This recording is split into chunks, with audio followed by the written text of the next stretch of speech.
10월 30일 수요 저녁 묵상입니다. 오늘 우리에게 주시는 하나님의 말씀은 열왕기상 19장 1절로부터 8절까지입니다. 아합이 엘리야가 행한 모든 일과 그가 어떻게 모든 선지자를 칼로 죽였는지를 이세벨에게 말하니 이세벨이 사신을 엘리야에게 보내어 이르되 내가 내일 이맘때에는 반드시 내 생명을 저 사람들 중 한 사람의 생명과 같게 하리라. 그렇게 하지 아니하면 신들이 내게 벌 위에 벌을 내림이 마땅하니라 한지라. 그가 이 형편을 보고 일어나 자기의 생명을 위해 도망하여 유다에 속한 브엘세바에 이르러 자기의 사환을 그곳에 머물게 하고 자기 자신은 광야로 들어가 하룻길쯤 가서 한 로뎀 나무 아래에 앉아서 자기가 죽기를 원하여 이르되 여호와여 넉넉하오니 지금 내 생명을 거두시옵소서. 나는 내 조상들보다 낫지 못하니이다 하고 로뎀 나무 아래에 누워 자더니 천사가 그를 어루만지며 그에게 이르되 일어나서 먹거라 하는지라. 본즉 머리맡에 숯불에 구운 떡과 한 병 물이 있더라. 이에 먹고 마시고 다시 누웠더니 여호와의 천사가 또다시 와서 어루만지며 이르되 일어나 먹으라. 내가 갈 길을 다 가지 못할까 하노라 하는지라. 이에 일어나 먹고 마시고 그 음식물의 힘을 의지하여 40주 40야를 가서 하나님의 산 호렙에 이르니라. 아멘. 열왕기상 19장의 이야기는 사실 침울합니다. 하나님의 사람이 이렇게까지 떨어질 수 있을까? 낙심할 수 있을까? 그렇게 하나님께서 세워주셨던 사람인데 하나님을 향한 믿음이 땅에 떨어지는 그런 모습을 보이고 있는 엘리야가 등장하기 때문입니다. 엘리야는 여러분들이 잘 아는 것처럼 갈멜산의 영웅입니다. 바알 선지자 450명과 아세라 선지자 400명과 대결해서 하나님께서 살아계심을 불러서 응답받는 놀라운 역사를 통해 보여주었던 선지자입니다. 그리고 무엇일까요? 손만한 작은 구름에 그 하나님의 징조 앞에서 큰 비로 그것을 해석하고 3년 6개월 동안 가물었던 땅에 은혜의 단비가 내려지는 복도 허락받았던 사람입니다. 눈에 보이는 모든 것들을 자기 눈으로 평가하지 아니하고 하나님께서 하실 일을 기대하고 믿음으로 해석해내었던 사람이 바로 엘리야였던 것입니다.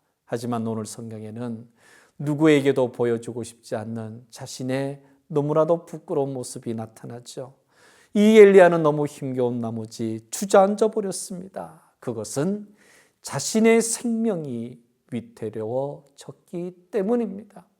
더 나아가 이 엘리야에게 자기 자신에 대한 한탄과 하나님께서 하실 일들을 기대하지 않는 그 연약한 마음이 침투하는 바람에 이렇게 숙여지고 있다는 거죠. 이 안타까운 모습을 바라보면서 그 대상이 누군가를 바라보았더니 그 사람이 바로 이세벨입니다. 아합 왕을 조정해가며 우상이 가득한 나라를 만들고 있던 왕비가 바로 이 사람인데 이 사람 또한 우상을 섬기는 엣바알 왕의 딸 바알 신을 섬기는 그런 사람이었습니다.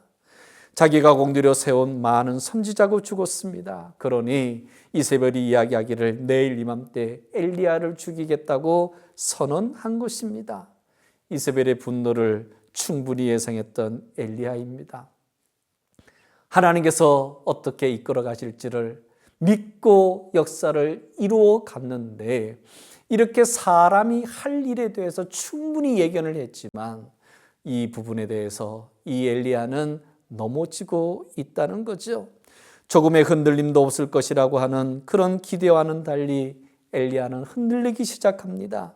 3절 말씀을 보니 그가 이 형편을 보고 일어나 자기의 생명을 위해 도망하여 유다에 속한 브엘세바에 이르러 자기의 사환을 그곳에 머물게 하고라고 이야기했습니다.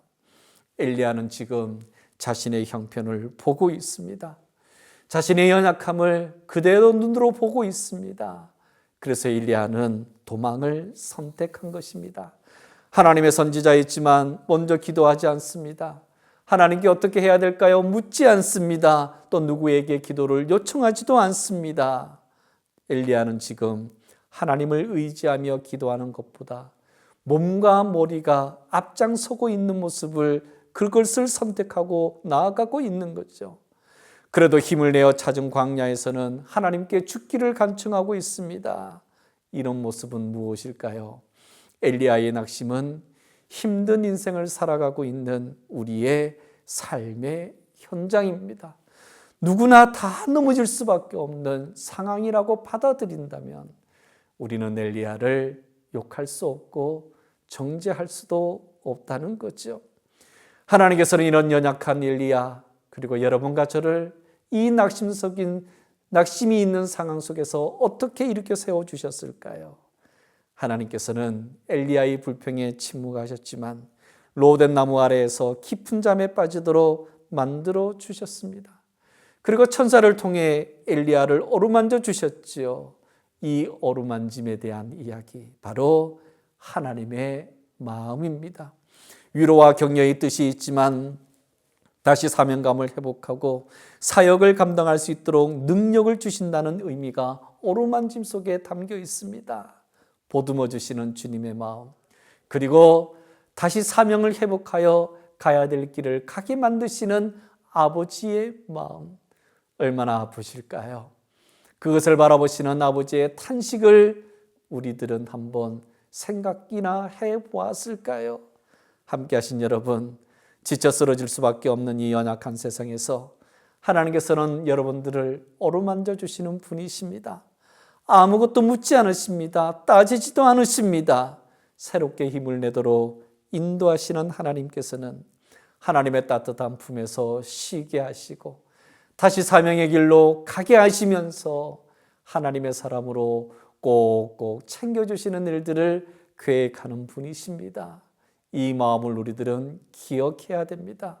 감당하지 못할 연약한 상황이 있다고 할지라도 하나님께서는 세워주시고 보내주시는 분이시죠. 여러분의 아픈 마음, 지쳐가는 마음, 그리고 하나님 앞에 탄식하는 마음이 있다 할지라도 살아계신 하나님께서 여러분을 붙들고 계십니다. 여러분을 꼭 안아주고 계십니다. 여러분을 어루만져 주고 있다는 거죠.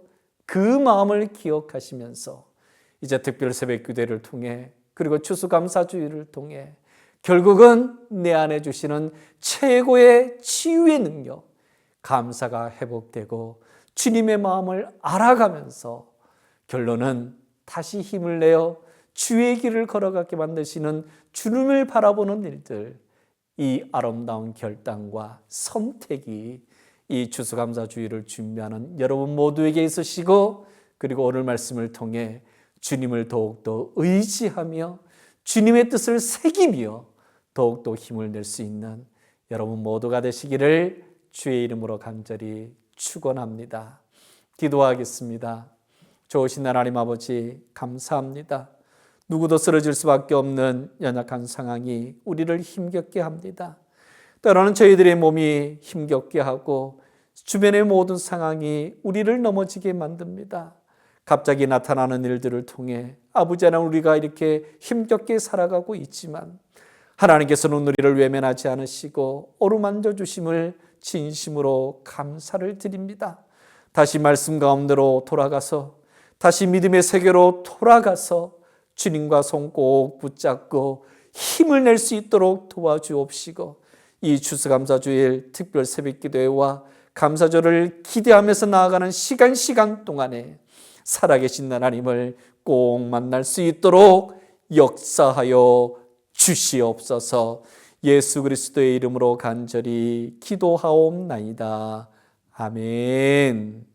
하늘에 계신 우리 아버지여, 이름이 거룩히 여김을 받으시오며 나라 임하옵시며 뜻이 하늘에서 이룬 것 같이 땅에서도 이루어지이다.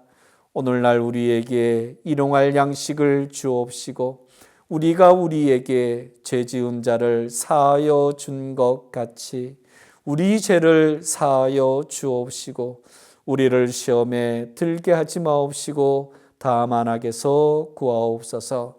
대개 나라와 권세와 영광이 아버지께 영원히 있사옵나이다.